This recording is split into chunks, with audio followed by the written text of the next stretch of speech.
This is The Toss-Up, where an expert line panel dissects the hottest stories within the world of sports. From some of the nation's strongest college programs right here in Bloomington to the games and moments that capture the world's attention, it's all right here on The Toss-Up.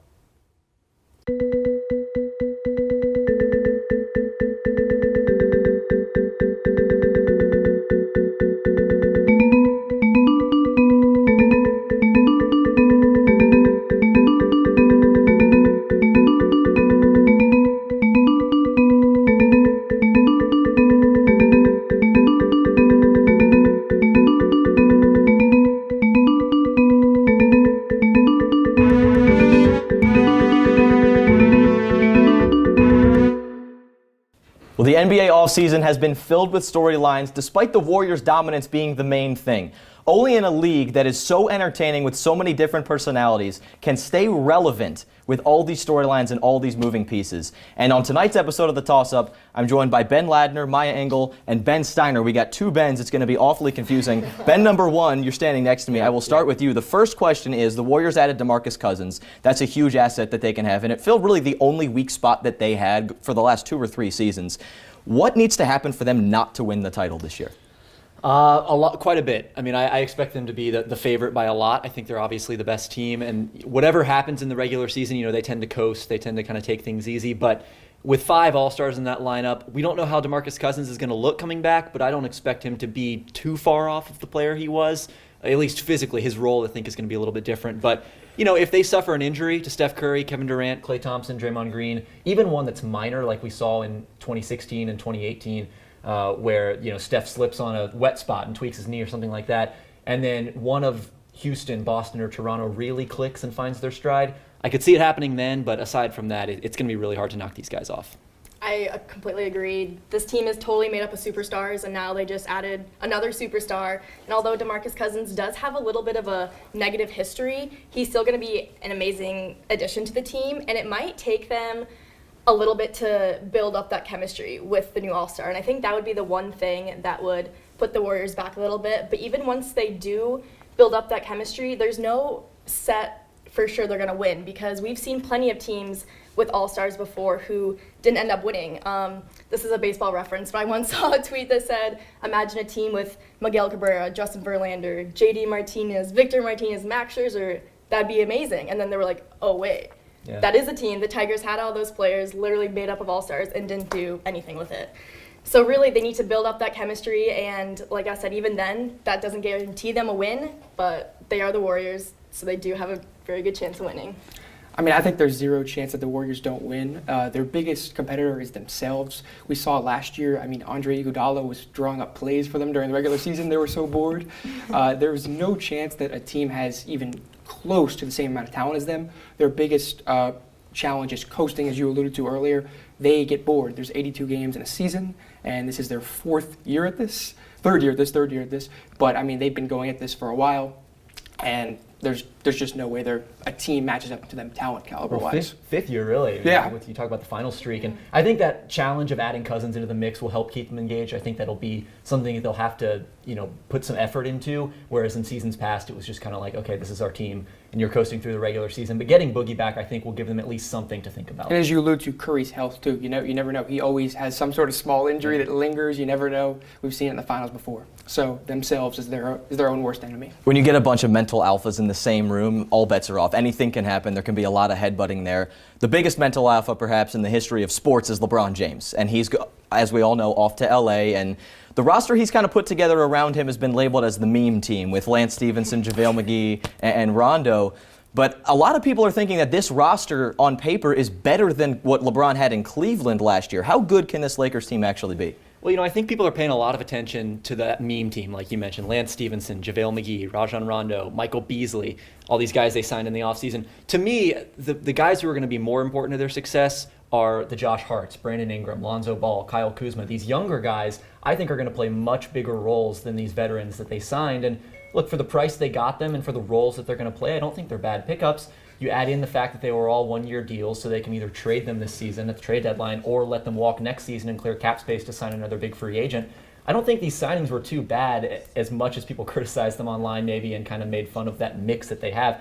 It'll be interesting to watch. I think certainly it'll lead to some some memes on the internet like we're all expecting. But really, when you talk about the success on the court, it's going to be those younger guys and of course LeBron James that contribute to that. I think the Lakers have always been a franchise that have been led by superstars. They had Magic, they had Kobe, they had Shaq, and now not only do they have a superstar, but they have the superstar LeBron James. And just with him being on the team, I don't know how anyone can laugh at the Lakers and make them a meme. They literally have the king on their team, and the Lakers are going to be amazing this year, and they really shouldn't be known as the meme team, I think. That's a great point. And you look at it like this: JaVale McGee's a world champion. What's there to laugh about that? Yeah. Rajon Rondo's a world champion. What's there to laugh about that? Exactly. As you alluded to, the main thing will be the core of Kuzma, Lonzo, Hart, Ingram. Ingram's going to be a superstar. I think Ingram's going to be a superstar in this league, and LeBron knows that. And I think that he's taking him under his wing, kind of show him the ropes. That'll be the biggest challenge: is teaching the young guys how to be winners on a daily basis. And LeBron and Rondo are good at that.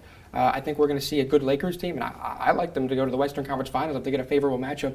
But second-round playoffs is definitely not out of the question either. I don't think that they are a bad team or a team that you should make fun of at all. I think they could even lose in the first round. I mean, that Western Conference is really definitely really possible, 100% possible. You talked about Ingram's upside. I think it's just a question of how quickly he gets there. If he's a star this year, then maybe they are a Western Conference Finals team. If it takes them a few years, maybe they lose in the first or second round, and it takes them a little while to kind of break through. I can't wait to see playoff Rondo, which he will tell you does not exist. There is no playoff Rondo, but I like to think that there is. Mesh with playoff LeBron, give us a little playoff LeBrondo. I'm just personally excited to see that. We can hit this one. Playoff Lance. Playoff Lance is a different beast. That exists for sure. We can go really quickly on this one. Carmelo to the Rockets. Does that make a difference in the Western Conference race at all to you? Ultimately, no. I don't think he's playable on defense in the playoffs, especially against the teams that the Rockets really need to beat. I'm going to say no. We're not talking about Olympian Melo. We're talking about 16-year veteran Melo who just came off of a season of lows in his career. So I don't think he's going to make them even any worse, but I don't think he's going to help make them any better. It's not a big difference. I think it's a bigger difference than you guys have said. I just think that, Carmelo Anthony, they're not missing 26 threes in a row. Carmelo Anthony's on their team. That's all I'm going to say. Okay, well, that's something. That's an improvement. That was Game 7, and, once you get to Game 7, again, all bets are off. Before we keep going, let's toss it to Maxwell Sterling Glenn at the media wall. Thank you, Michael. Well, it's October, and that means two things. The MLB playoffs are here, and basketball season is right around the corner. Multiple Hoosiers traded in their jerseys for new ones, including James Blackman Jr., who will be heading overseas to compete in Italy. Thomas Bryant will be going from coast to coast, leaving the Los Angeles Lakers to join the Washington Wizards. Troy Williams will be suiting up with the Pelicans, and Noah Vonleh will be moving from Portland to New York. Yogi Ferrell will head from Dallas to Sacramento on a 2-year, $6.2 million contract. Ferrell, who averaged just over 10 points a game for Dallas, will join the young Kings roster as a key bench contributor. OG Anunoby will be returning to the Raptors, but his role will most likely be changing after Toronto's offseason acquisition of Kawhi Leonard. Cody Zeller will be heading into his 6th year in the NBA, and last year in his 33 games, the first-round pick averaged over 7 points and 5 rebounds per game. This year, he'll be looking to regain the starting position as well as staying healthy after his injury-plagued season. Eric Gordon, in his 3rd year with the Rockets and 11th in the NBA, is coming off a hot season. He averaged 18 points per game in the regular season and 15 in the postseason. Gordon has been involved in some trade talks but remains with the Rockets for now. And finally, the NBA's 2018 Most Improved Player, Victor Oladipo, looks to continue his phenomenal play with the Pacers this year. After the departure of LeBron James from the East, the Pacers are now looking to have improved chances of contending. Oladipo led the team in points, rebounds, assists, and steals per game last year, and the Pacers star is set to have another amazing season. You can catch these players in action as the NBA season opens October 16th. Back to you, Michael. Thanks, Maxwell. All right, we're going to go to break real quick, but coming up after the break, we're going to play Make Your Case, do our lightning round, and we have a very special guest, so stay tuned.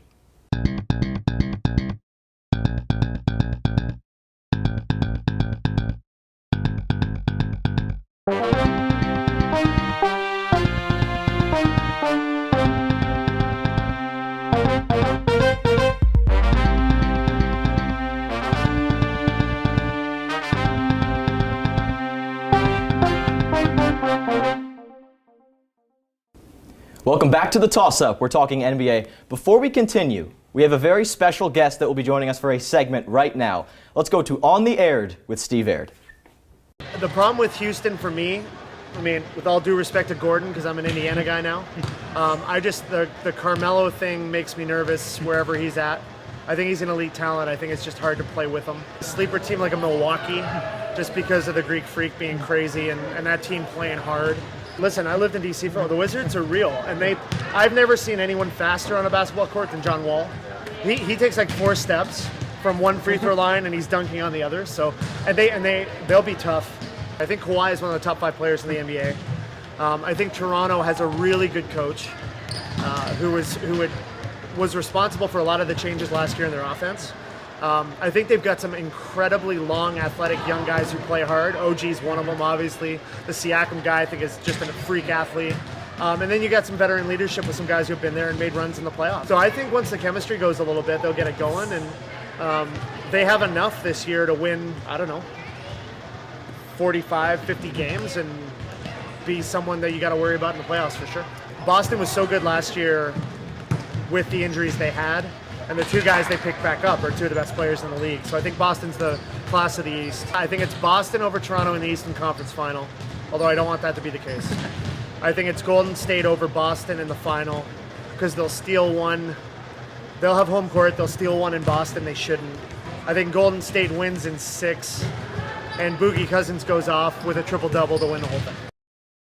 Big thanks to Coach Steve Aird. We'd love to get him in studio to talk NBA or IU volleyball once that season wraps up. But now it's time to make your case. I give you a statement, you sell me, as to why that is true. The first statement is the Celtics will win the East. Make your case. Well, I think you look at their depth, their top-end talent. They've got 3 guys who are top 20-ish players, Al Horford, Kyrie Irving, and Gordon Hayward. We'll see how they mesh with one another. They're bringing 2 of those guys back from injury, but I think top to bottom, their bench, most of those guys on the bench could probably start for a lot of NBA teams. I love Brad Stevens as a coach. I think he does make a meaningful difference in win total in the regular season. I really like Al Horford as a player. I just don't think they have any weak spots in that starting lineup, and especially in the playoffs. They can switch. They're really versatile on defense. They've got guys who can shoot it, make plays. I mean, Jaylen Brown is the 5th option on that team, and he's overqualified for that role, I think, by a big margin. So I really like them a lot, and I think they've got to be the favorites to win the East right now, though Toronto is right there on their tail.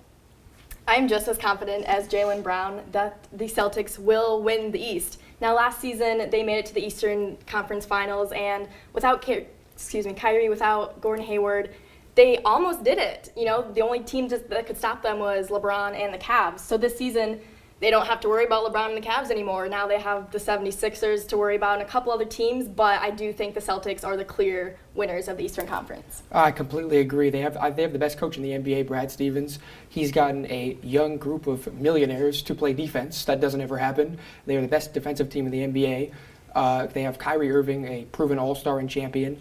And you can make the case that Al Horford is the 4th best player on their team because Jason Tatum has taken the leap, Jaylen Brown has taken the leap. I don't see anyone coming in their way. You alluded to Toronto. Kawhi Leonard, we don't know how he'll be. If Kawhi Leonard shows up to be the top 5 player, maybe they challenge him. But I think it's clear-cut that Boston wins the East. Now, Ben, right back to you. The Celtics don't win the East. Make your case as to why that happens. Just the same thing. Is they're a young group. So that youth, we don't know how that could shape up against a team such as Toronto. If Kawhi shows up, we saw what happened with LeBron. LeBron led them in Game 7 in Boston. They won. Yes, they had the injuries. However, they're a young team, and we don't know what they'll be at. They're still 21, 22 years old, Jason Tatum. We don't know. I really think that, like I said, the 76ers, the Raptors do have a good chance with Kawhi and everything, but I really can see the 76ers being the only team that would beat the Celtics. So if they can trust the process, I think they would be the only reason why the Celtics don't win in the East. Yeah, well, you talked about Kawhi's injury and him coming back. I think you could say the same thing about Gordon Hayward. We just don't know what he's going to look like. Devastating injury, I think, probably worse than Kawhi Leonard's, although we don't really know what Kawhi was going through totally.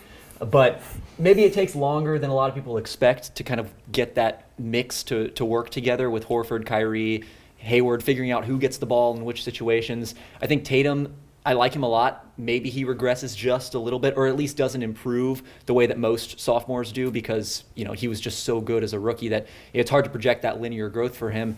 And then Toronto, I really like the Raptors, and I think people are sleeping on them just a little bit, and maybe not from any fault of Boston's own, but just by virtue of Toronto being as good as they are, I think they could just pass Boston in the standings. Now, going from Jaylen Brown and Jason Tatum to a couple of other youngsters, but a little bit younger, make your case for Rookie of the Year. I think it's Luka Doncic. I think he's the best rookie in this class by a long shot. I thought he was the best guy in the draft pretty easily. I think he's in a great situation in Dallas. He's an extremely smart player, extremely skilled player, and an extremely proven player. He was the best player in the second best league in the entire world last season, and he's only 19 years old. You know, people talk a lot about athleticism, length, and these kind of physical traits going into the draft, but I think I'm not entirely sure why we don't talk about feel and passing and skill and IQ in the same way, because I think that's just as important to building a superstar as any of those other qualities. And I think Luka Doncic has those qualities. He could struggle athletically for sure. He's a young guy who's not in the best of shape, but I do think he's in a great situation in Dallas and is going to surprise some people with just how ready he is to contribute at the NBA level.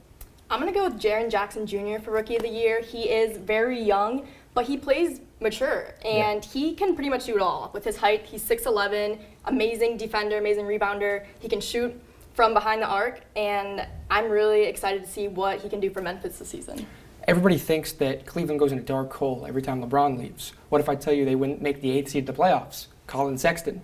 I think that Colin Sexton has a chance, where it's on silver platter. If he does well, people are going to look at him and be like, he just put Cleveland in the playoffs after LeBron. There's a kind of an illusion there, and I think that's a big key.